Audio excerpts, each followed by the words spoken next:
नमस्कार, स्वागत है एलएनएमयू नोट्स में।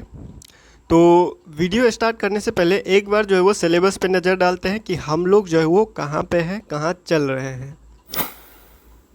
तो ये है हमारा सिलेबस। इसमें हम लोगों ने यूनिट 1 जो है वो ये एमजेसी फिजिक्स सेमेस्टर 2 का जो है वो सिलेबस है। तो इसमें बेसिक्स ऑफ ऑसिलेशन जो है यूनिट 1 ये हम लोगों ने पूरा कर लिया है। अब हम लोग स्टार्ट कर रहे हैं सुपर पोजिशन ऑफ ऑसिलेशन। क्योंकि आप लोगों का एग्ज़ाम जो है वो बहुत नज़दीक आ चुका है, तो हम लोग इसमें जो इम्पोर्टेंट टॉपिक होगा जितना कवर कर सकते हैं उतना कवर करने का कोशिश करेंगे।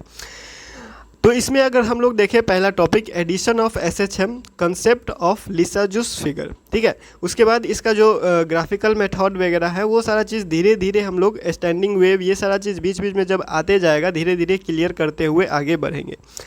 तो ये एमजेसी फिजिक्स का सिलेबस है। अगर एमआईसी फिजिक्स का सिलेबस देखें तो एमआईसी फिजिक्स के सिलेबस में आप लोग यहाँ पे देखिएगा superposition of two collinear and perpendicular simple harmonic motion, ठीक है।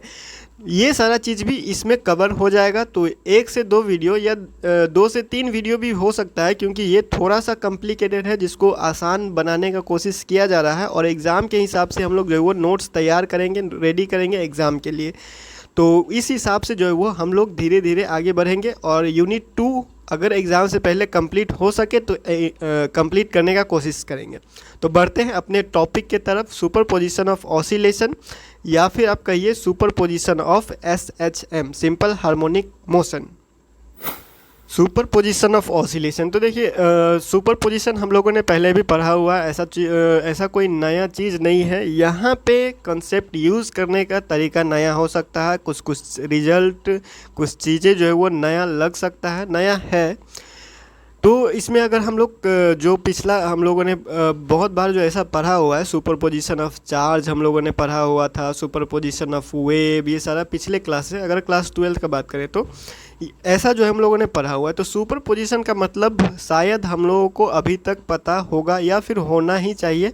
सुपर पोजिशन का एक ओवरऑल आइडिया होना चाहिए कि सुपर पोजिशन है क्या। तो अगर हम लोग बस ऐसे ही समझने के लिए कह सके तो सुपर पोजिशन का मतलब जो है वो एडिशन की तरह मान के चलिए। सुपर पोजिशन मतलब जो है वो एडिशन की तरह मान के चलिए, ठीक है। अगर हम लोग डेली लाइफ का बात करें तो सुपर पोजिशन का ज़रूरत पड़ता क्यों है, सुपर पोजिशन को हम लोग यूज़ करें क्यों। तो सुपर पोजिशन प्रिंसिपल वगैरह या फिर आगे जो भी कुछ किया जा रहा है, हम लोग सुपर पोजिशन यूज़ इसलिए करते हैं कि हम लोग को देखिए डेली लाइफ में जो है वो बहुत सारा चीज़ें जो है वो एक साथ देखने को मिलता है या सुनने को मिलता है। कैसे? तो बहुत सारा चीज़ें, मतलब मान लीजिए म्यूजिक सिस्टम है, कहीं बाहर निकलते हैं तो म्यूजिक सिस्टम में कभी भी क्या होता है, बहुत सारा साउंड जो है वो एक साथ आता हुआ जो है वो हम लोग को सुनाई देता है। कैसे? कभी मान लीजिए कोई जो है वो गिटार बजा रहा है, फिर कोई ड्रम बजा रहा है, कोई कुछ बजा रहा है, तो वो सारा चीज़ अगर एक साथ बजा रहा है, कोई जो है वो एक ही समय पे सारा चीज़ जो है वो साउंड कर रहा है, तो वो जो हम लोग को सुनाई जो देता है, जो हम लोग सुनते हैं, जो हम लोगों तक पहुंचता है, वो रिजल्टेंट होता है, रिजल्टेंट इफेक्ट होता है super position of the various vibration. Various oscillation या वाइब्रेशन जो हो रहा है, बहुत तरह का जो वाइब्रेशन या ऑसिलेशन हो रहा है, उसके सुपर पोजिशन का इफेक्ट जो हम लोगों को, सुपर पोजिशन का जो रिजल्टेंट इफेक्ट होता है वो हम लोगों तक पहुंचता है, ठीक है। और ये जो रिजल्टेंट इफेक्ट होता है, ये जो रिजल्टेंट होता है सुपर पोजिशन, जो वेव्स या दो या दो से ज़्यादा जब सिंपल हार्मोनिक मोशन कहिए जो हम लोग अभी पढ़ रहे हैं, अगर वो सुपर इम्पोज कर रहा है तो उसका जो रिजल्टेंट देने का जो प्रिंसिपल है वो है हमारे पास प्रिंसिपल ऑफ सुपर पोजिशन, ठीक है। दो या दो से ज़्यादा हार्मोनिक ऑसिलेशन का जो रिजल्टेंट हम लोगों को देने का जो तरीका है, जो ऑब्टेन करने का तरीका है, वो हम लोगों के पास है प्रिंसिपल ऑफ सुपर पोजिशन। अब ये simple principle of super position जो है वो लीनियर डिफरेंशियल इक्वेशन पे ही लागू होता है, नॉन लीनियर डिफरेंशियल इक्वेशन पे लागू नहीं होता है, ठीक है। तो अब ये लीनियरिटी क्या है और सुपर पोजिशन क्या है, थोड़ा सा डेफिनेशन के हिसाब से देख लेते हैं। और इसमें जो है वो हम लोग ज़्यादा डिटेल वो नहीं करेंगे, मतलब कि डिटेल नहीं करने का मतलब है कि हम लोग इसको प्रूफ नहीं करेंगे, सुपर पोजिशन प्रिंसिपल को प्रूफ नहीं करेंगे। बाद में अगर हम लोगों को ज़रूरत पड़े तो प्रूफ कर दिया जाएगा। फिलहाल हम लोग उस टॉपिक पे फोकस करेंगे जो इससे ज़्यादा ज़रूरी है। तो ये एक इंट्रो है ताकि हम लोग जो है वो आगे जो चीज़ करेंगे वो समझ में आए, ठीक है। उसमें कुछ कुछ टर्म जो हम लोग जब यहाँ से यूज़ करेंगे, यहाँ से जब टर्म उठ के जाता है आगे, तो पीछे का चीज़ जो है वो ज़रूरी हो जाता है, ठीक है। तो SHM सबसे पहले सिंपल हार्मोनिक मोशन आपके दिमाग में होना चाहिए। सिंपल हार्मोनिक मोशन का डिफरेंशियल इक्वेशन आपके दिमाग में होना चाहिए, और जो कंडीशन है वो सारा चीज़ आपके दिमाग में होना चाहिए, तभी जाके आप ये सारा चीज़ समझ पाएंगे। सुपरपोजिशन प्रिंसिपल क्या कहता है? सुपरपोजिशन प्रिंसिपल कहता है the resultant of two or more harmonic displacement is simply the vector या algebraic sum of the individual displacement. अब इसके कहने का मतलब क्या है? इसके कहने का मतलब है, मान लीजिए कोई F1 फोर्स की वजह से X1 डिस्प्लेसमेंट है और F2 फोर्स की वजह से X2 डिस्प्लेसमेंट है, तो इसका जो रिजल्टेंट डिस्प्लेसमेंट होगा इन दोनों का सम होगा, इन दोनों का एडिशन होगा। इंडिविजुअल डिस्प्लेसमेंट का वेक्टर सम या अलजेब्रिक सम। तो इंडिविजुअल कहने का मतलब है ये अकेला, इन दोनों का अलजेब्रिक सम। तो जो रिजल्टेंट डिस्प्लेसमेंट अगर x माने तो रिजल्टेंट डिस्प्लेसमेंट हो जाएगा x1 प्लस x2, इन दोनों का सम।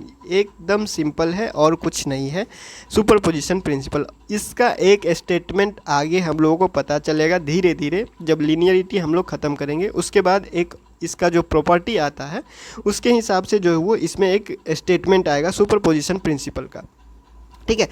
तो ये applicable to cases where the equation governing motion और डिस्प्लेसमेंट आर लीनियर, ठीक है। तो ये लीनियर डिफरेंशियल इक्वेशन पे ही एप्लीकेबल होता है। सुपरपोजिशन ऑफ प्रिंसिपल जो है, सुपरपोजिशन प्रिंसिपल जो है वो लीनियर डिफरेंशियल इक्वेशन पे ही एप्लीकेबल होता है। नॉन लीनियर इक्वेशन पे जो है वो क्या होता है, ये एप्लीकेबल नहीं होता है, यूज़ नहीं कर सकते इसको, ठीक है। हार्मोनिक ऑसिलेटर में क्या होता है, सुपरपोजिशन प्रिंसिपल हम लोग इसीलिए अप्लाई करते हैं क्योंकि जो इक्वेशन ऑफ मोशन होता है वो क्या होता है, लीनियर होता है। अब ये लीनियर क्या है, इसको अगर हम लोग समझ लें तो हम लोगों को सारा चीज़ जो है वो क्लियर हो जाएगा। सुपरपोजिशन हम लोगों को आधा जो है वो लगभग सारा चीज़ जो है वो क्लियर ही है, बस हम लोग क्या कर रहे हैं, एक तरह से बोल सकते हैं रिवीजन कर रहे हैं। अब ऐसा नहीं है कि हम लोग ये चीज़ जो है वो नया पे कर रहे हैं, ये चीज़ हम लोगों ने पहले भी किया हुआ है। अब कब किया हुआ है, धीरे धीरे देखिए आगे आप लोगों को पता चल जाएगा, ठीक है। तो देखिए the differential equation of SHM is given by differential equation of simple harmonic motion. हम लोगों ने जो फर्स्ट सेकेंड के आसपास में जो क्लास हुआ था, जो वीडियो दिया गया था, उसमें हम लोगों ने ये इक्वेशन लिखा हुआ था d² x/dt², यानी डबल डिफरेंशिएशन है x का। उसके बाद हमारे पास है ω² x = 0। तो यहाँ पे देखिए ये x है यहाँ पे, ठीक है, और दूसरे टर्म में भी हमारे पास x है। ये x क्या है, डिस्प्लेसमेंट है। तो इस टर्म में भी x है, इस टर्म में भी x है। x क्या है, डिस्प्लेसमेंट है, और x का पावर क्या है, 1 है। x का पावर क्या है, 1 है। x का पावर 1 है, इसीलिए यहाँ पे क्या है, ये जो इक्वेशन है ये तो डिफरेंशियल इक्वेशन है ही, क्योंकि यहाँ पे डिफरेंशिएशन हो रहा है, तो ये तो डिफरेंशियल इक्वेशन है। अब ये डिफरेंशियल इक्वेशन तो है, और x का पावर, x यहाँ पे है वेरिएबल, x है यहाँ पे वेरिएबल, और इस वेरिएबल का पावर 1 है, इसीलिए ये है लीनियर डिफरेंशियल इक्वेशन। ये क्या है, लीनियर डिफरेंशियल इक्वेशन, ठीक है। टर्म्स, जो भी टर्म्स है in this equation depends only on x, ठीक है, x पे डिपेंड कर रहा है, ठीक है। No terms are here depend on higher power of x। Higher power of x कहने का मतलब है x के पावर 2, x के पावर 3 या डॉट डॉट आगे x के पावर अगर बढ़ा दिया जाए उस पर डिपेंड नहीं कर रहा है, ठीक है। ये डिपेंड कर रहा है x का फर्स्ट पावर पे, यानी कि x के पावर 1 पे ही डिपेंड कर रहा है। यहाँ पे भी टर्म, यहाँ पे भी जो टर्म है ये टर्म भी x पे है, ये टर्म भी x पे डिपेंड कर रहा है। और डिपेंड किस पे, और x का वैल्यू, और x क्या है, फर्स्ट पावर है। x का क्या है, फर्स्ट पावर है। ये जो वेरिएबल है उसका क्या है, फर्स्ट पावर है, इसका हायर पावर पे डिपेंड नहीं कर रहा है। और ऐसा जो इक्वेशन होता है इसको हम लोग बोलते हैं लीनियर, इसको हम लोग क्या बोलते हैं, लीनियर। तो ये ऐसा टाइप का इक्वेशन, ठीक है, जिसमें क्या है, वेरिएबल का फर्स्ट पावर है, जिस पे जो टर्म है ये वेरिएबल के फर्स्ट पावर पे ही डिपेंड कर रहा है, ऐसा इक्वेशन को हम लोग बोलेंगे लीनियर। और ये पहले से डिफरेंशियल इक्वेशन है, तो ये मिल के हो जाता है लीनियर डिफरेंशियल इक्वेशन। ये मिल के क्या हो जाता है, लीनियर डिफरेंशियल इक्वेशन, ठीक है। यहाँ पे लिख दिया गया है, दस a linear differential equation is the one that contains terms that depend only on the first power of variable and it's derivatives. ठीक है, तो यही चीज़ यहाँ पे बता दिया गया है कि जो लीनियर डिफरेंशियल इक्वेशन है वो कैसा होता है, लीनियर डिफरेंशियल इक्वेशन हम लोग कब बोल सकते हैं। ठीक है, अब इसमें एक टर्म आता है होमोजीनियस का, एक टर्म आता है होमोजीनियस और नॉन होमोजीनियस का टर्म आता है। हम लोगों ने बहुत बार ऐसा यूज़ किया है कि ये एक लीनियर डिफरेंशियल इक्वेशन है या फिर एक ये लीनियर होमोजीनियस इक्वेशन है या फिर नॉन होमोजीनियस इक्वेशन है। हम लोगों ने बहुत बार ऐसा यूज़ किया है डिफरेंशियल इक्वेशन, जो पीछे हम लोगों ने एसएचएम में जो भी टॉपिक पढ़ा हुआ है उसमें हम लोगों ने बहुत बार डिफरेंशियल इक्वेशन का सॉल्यूशन करते समय या फिर डिफरेंशियल इक्वेशन निकालते समय बहुत सारा चीज़ हम लोग यूज़ किए हैं। तो ऐसा टर्म जो है वो बार बार आया है। अब इस इक्वेशन को होमोजीनियस कहना है तो कैसे कहेंगे और कब कह सकेंगे। तो इस इक्वेशन में देखिए, ये x पे डिपेंड कर रहा है, ये x पे डिपेंड कर रहा है। कोई ऐसा टर्म नहीं है जो x पे डिपेंड नहीं कर रहा है, कोई ऐसा टर्म इसमें नहीं है जो x पे डिपेंड नहीं कर रहा है। तो ऐसा कोई इक्वेशन जिसमें कोई ऐसा टर्म मौजूद ना हो जिस पे जो है वो जो टर्म जो है वो x पे इंडिपेंडेंट है, x पे इंडिपेंडेंट है। कहने का मतलब ये हुआ, ये टर्म है, देखिए ये टर्म है, ये इसमें जो है वो x पे डिपेंड कर रहा है, ये भी क्या है, x पे डिपेंडेंट है।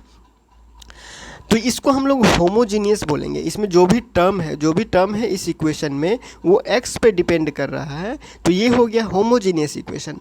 अब नॉन होमोजीनियस क्या होगा, तो अगर इसी इक्वेशन को हम लोग ऐसे लिखें omega square plus x plus c is equal to 0, तो देखिए ये टर्म क्या हो गया, x पे डिपेंड कर रहा है, ये टर्म x पे डिपेंड कर रहा है, लेकिन ये टर्म x पे डिपेंड नहीं कर रहा है। तो इस इक्वेशन में एक ऐसा टर्म आ गया जो x पे डिपेंड नहीं कर रहा है, तो इस इक्वेशन को हम लोग बोलेंगे नॉन होमोजीनियस इक्वेशन। ये नॉन होमोजीनियस इक्वेशन हो गया। और अब सब चीज़ को अगर हम लोग जोड़े जो अभी तक हम लोगों ने किया, तो नॉन होमोजीनियस, देखिए ये क्या है, डिफरेंशियल इक्वेशन। पहले तो ये है एक डिफरेंशियल इक्वेशन, फिर हम लोगों ने इसको क्या किया, लीनियर डिफरेंशियल इक्वेशन समझा।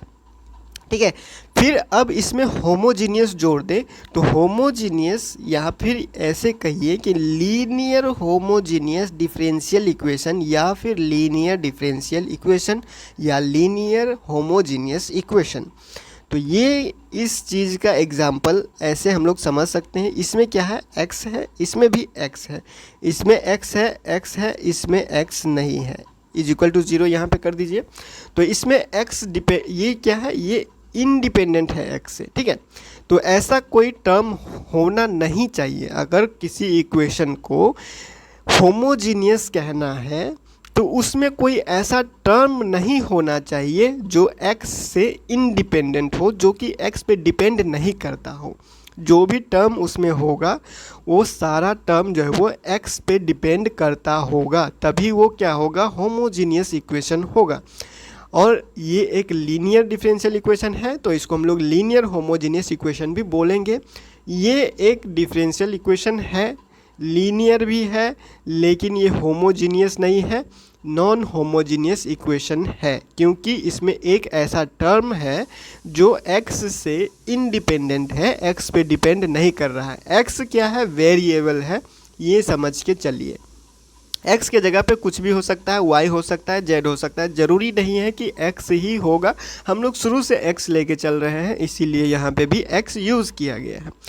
अब लीनियर होमोजीनियस इक्वेशन का एक बेसिक इम्पॉर्टेंट प्रॉपर्टी होता है, एक बहुत ही ज़रूरी जो है वो प्रॉपर्टी होता है, जो क्या होता है, the sum of any two solutions is itself a solution.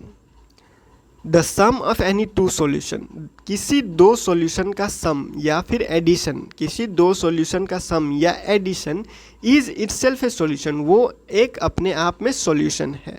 अब इसका मतलब क्या है, ये चीज़ हम लोगों ने पहले भी यूज़ किया हुआ है। कहाँ पे हम लोगों ने यूज़ किया है, तो आ जाते हैं अपने डिफरेंशियल इक्वेशन के ऊपर, जो कि हम लोगों ने पहले निकाल के रखा हुआ है।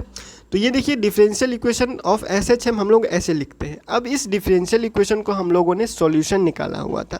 तो जब हम लोग इसका सॉल्यूशन निकाल रहे थे तो हम लोगों ने देखा था कि x बराबर हमारे पास आ रहा था एक जो है वो मान के चलिए, जो हमारे पास आया था c e to the power minus i omega T, और एक सॉल्यूशन आया था x is equal to C E to the power I omega T, एक पॉजिटिव वाला एक निगेटिव वाला, दो सॉल्यूशन आया हुआ था, ठीक है, दो सॉल्यूशन आया हुआ था।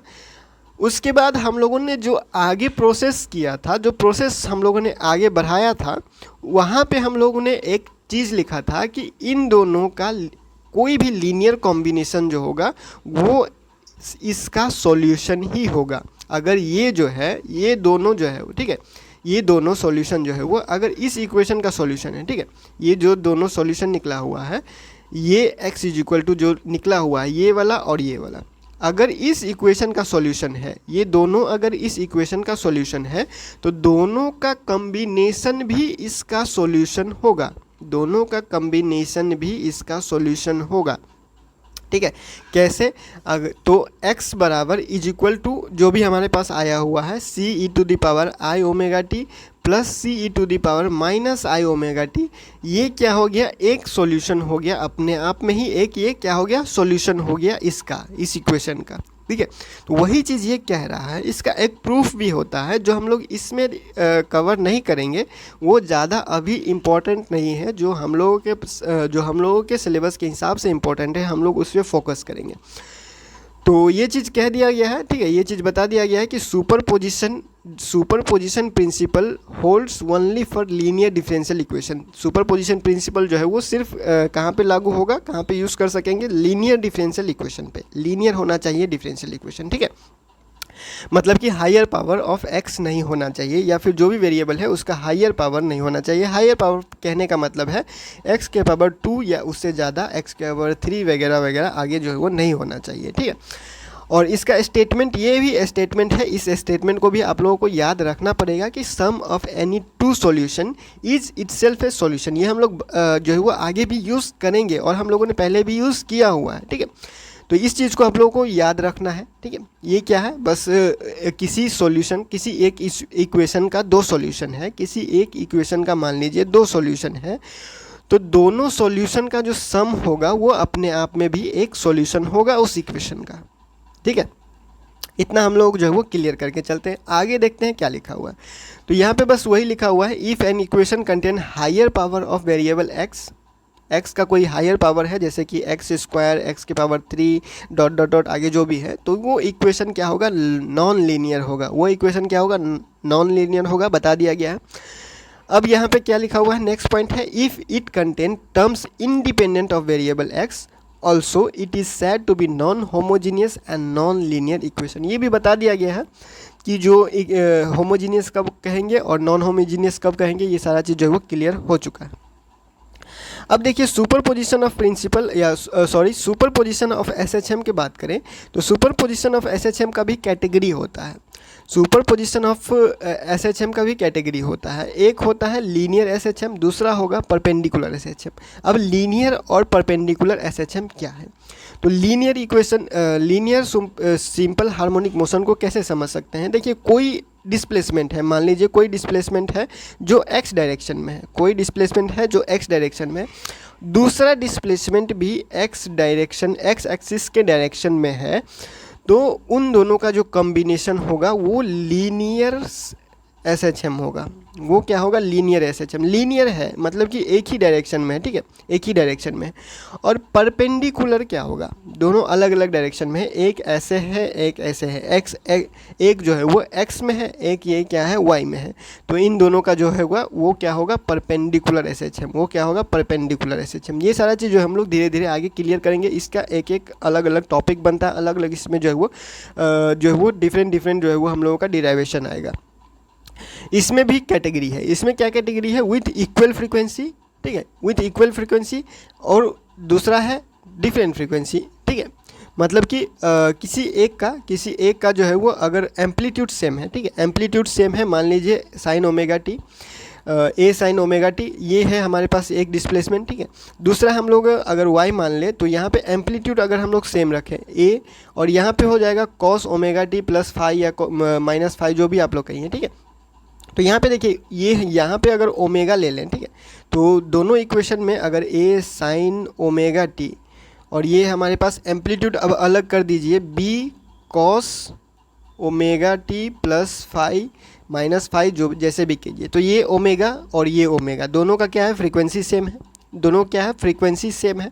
तो ये आ जाएगा इक्वल फ्रीक्वेंसी वाला केस में, ये है, ये क्या है, फिर ये क्या आ जाता है, लीनियर एसएचएम के ब्रांच में। अब क्या बोल रहे हैं, हैविंग डिफरेंट फ्रीक्वेंसी, तो ये ओमेगा 1 ओमेगा 2 कर दीजिए तो डिफरेंट फ्रीक्वेंसी। ऐसे ही हम लोग धीरे धीरे आगे डिटेल में देखेंगे कैसे कैसे जो है वो डिराइवेशन होता है, कैसा क्वेश्चन पूछा जाएगा, कैसा आपको जो है वो नोट्स तैयार करना है और कैसे जो है वो आपको एग्ज़ाम में लिख सकते हैं आप अपने आंसर को। तो फिलहाल इस इंट्रोडक्शन वीडियो को सुपरपोजिशन ऑफ ऑसिलेशन के बारे में जो भी बेसिक टर्म था वो हम लोग जो है वो क्लियर कर चुके हैं। अब धीरे धीरे हम लोग बढ़ेंगे सीधे लीनियर एसएचएम की तरफ, और लीनियर एसएचएम में हम लोग पहला देखेंगे कि इक्वल फ्रीक्वेंसी का जो लीनियर एसएचएम का कॉम्बिनेशन है उसको हम लोग देखेंगे कैसे क्या निकल के आता है। तो फिलहाल इस वीडियो में इतना ही, मिलते हैं अगले वीडियो में अगले अपडेट के साथ LNMU नोट्स के यूट्यूब चैनल पे।